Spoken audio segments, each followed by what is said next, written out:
নমস্কার বন্ধুরা, আজকেও তোমাদের জন্য নিয়ে চলে এসেছি একটা ভিডিওর মধ্যে 3টা রেসিপি। তো আসুন শুরু করছি আজকের এই রেসিপিগুলো। রুটি, পরোটা, লুচি যেটাই বলো না কেন, কাবুলি চানা এভাবে রান্না করলে একটু বেশি করেই বানাতে হয়। বাড়ির সবাই খেয়ে এত বেশি প্রশংসা করে যে কয়েকদিন পর পরই এই কাবুলি চানা রান্না করতে হয়।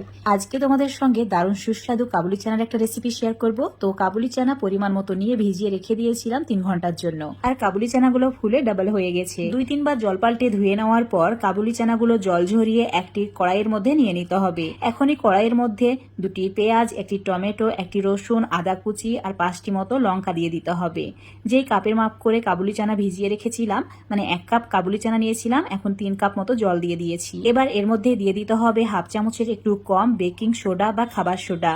ভালো করে মিশিয়ে নেওয়ার পর কড়াইটি এখন চুলোর মধ্যে বসিয়ে দিতে হবে। খাবার সোডা দেওয়ার কারণে মাত্র 15 মিনিটে খুব সুন্দরভাবে কাবুলি চানাগুলো সেদ্ধ হয়ে যাবে। 15 মিনিট পর দেখাচ্ছি তোমাদের। এখন পেঁয়াজ, টমেটো, আদা, রসুন, কাঁচা লঙ্কা সমস্ত কিছুই প্লেটের মধ্যে তুলে ঠান্ডা করে নিতে হবে। আর এদিকে কাবুলি চানাগুলো একদমই পারফেক্ট ভাবে সেদ্ধ হয়েছে। দেখতেই পাচ্ছ প্রত্যেকটি কাবুলি চানা গোটা হয়ে আছে, গলে যায়নি। আর আঙুল এইভাবে চাপ দিলে একদম গলে যায়। তো এখন চুলো থেকে নামিয়ে রেখে দিচ্ছি। আর এদিকে মিক্সচার জারের মধ্যে টমেটো, পেঁয়াজ, কাঁচা লঙ্কা, রসুন গুলো নিয়ে নিয়েছি। রসুনের কোয়াগুলোকে ঠিক এইভাবে বের করে নিতে হবে, একটু চাপ দিলে খুব সহজে বেরিয়ে আসে। এবারে মিক্সচার জারের মধ্যে সেদ্ধ চানা 2 চামচ মতো দিয়ে দিতে হবে। এখন একদম মসৃণ করে সমস্ত কিছু পেস্ট করে নিতে হবে, ঠিক এইরকম। এইভাবে চানা পেস্ট করে দেওয়ার কারণে রেসিপিটা আরো বেশি টেস্টি হবে, দেখতেও লোভনীয় হবে। এখন চুলোর উপর একটা ফ্রাইং প্যান নিয়ে নিতে হবে। চুলোর ফ্লেমটা মিডিয়ামে রেখে 3 চামচ মতো তেল অ্যাড করে দিতে হবে। তেল গরম হয়ে গেলেই দিতে হবে সামান্য পরিমাণে গোটা জিরে, আর দিতে হবে একটি দারচিনির টুকরো, 4টি এলাচ, 4টি লবঙ্গ, কয়েকটি ছাগল মরিচ। এখন সমস্ত কিছু হালকা লালচে করে ভেজে নিতে হবে। তো মিডিয়াম ফ্লেমে 10 সেকেন্ড মতো ভেজে নিয়েছি। এবার এর মধ্যে যে পেস্টটা বানিয়ে রেখেছি সেটা অ্যাড করে দিতে হবে। এখন চুলোর ফ্লেম মিডিয়ামে রেখে এই মশলা তেল ছাড়া পর্যন্ত কষিয়ে নিতে হবে। দেখতেই পাচ্ছ তেল ছেড়ে দিয়েছে। তো এবার এর মধ্যে দিয়ে দিতে হবে মিক্সচার জারটাকে ধুয়ে অল্প একটু জল, মানে এখানে হাফ কাপ মতো জল অ্যাড করে ভালো করে মিশিয়ে নিয়েছি। এবার দিয়ে দিচ্ছি হাফ চামচ হলুদ গুঁড়ো, হাফ চামচের একটু বেশি লঙ্কার গুঁড়ো, ঝাল লাল লঙ্কার গুঁড়ো অ্যাড করেছি, তার সঙ্গে ধনের গুঁড়ো, জিরের গুঁড়ো, আর স্বাদ মতো নুন, আর হাফ চামচ মতো চিনি। অবশ্যই চিনিটা অ্যাড করবে, চিনি দেওয়ার কারণে এটা খেতে অনেক ভালো লাগবে। আবারও সমস্ত কিছু ভালো করে কষিয়ে নিতে হবে, একদম তেল ছাড়া পর্যন্ত কষিয়ে নিয়েছি। এবার এর মধ্যে দিয়ে দিতে হবে সেদ্ধ করে রাখা কাবুলি চানা। যে জলটুকু ছিল সেই জল থেকে এই চানাগুলোকে একদম ছেঁকে তুলে নিতে হবে। তারপর এগুলো ভালো করে কষিয়ে নিতে হবে। একটু সময় নিয়ে মিডিয়াম আঁচে কষিয়ে নিয়েছি, আবারও তেল ছেড়ে দিয়েছে। এখন একদম ফুটন্ত গরম জল অ্যাড করে দিতে হবে। এখানে 1 কাপ মতো জল দিয়েছি। আর যে দারচিনির টুকরোটা ছিল সেটা তুলে ফেলে দিয়েছি। এখন সামান্য পরিমাণে গরম মশলার গুঁড়ো দিয়ে মিশিয়ে নিতে হবে।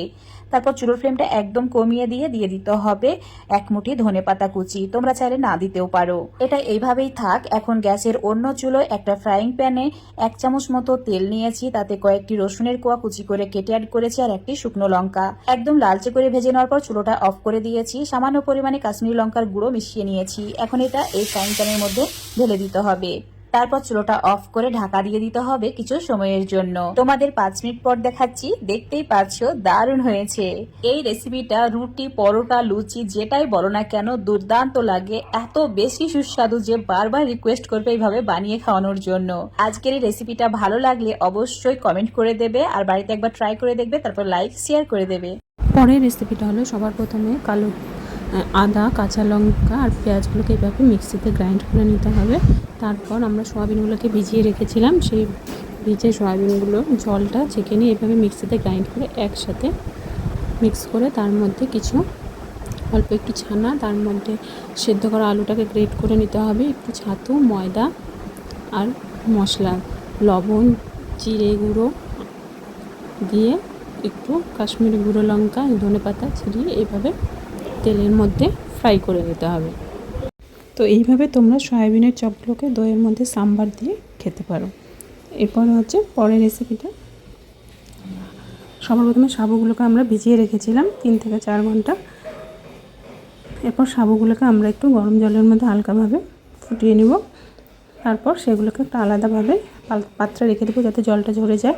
এরপর আমরা পাকা আমগুলোর মধ্যে কিছুটা আইস কিউব দুধ দিয়ে এইভাবে মিক্স করে তার মধ্যে সাবুগুলোকে মিশিয়ে নিয়ে তার মধ্যে আমের টুকরো আর বাদামগুলোকে ছড়িয়ে দিয়ে সার্ভ করব।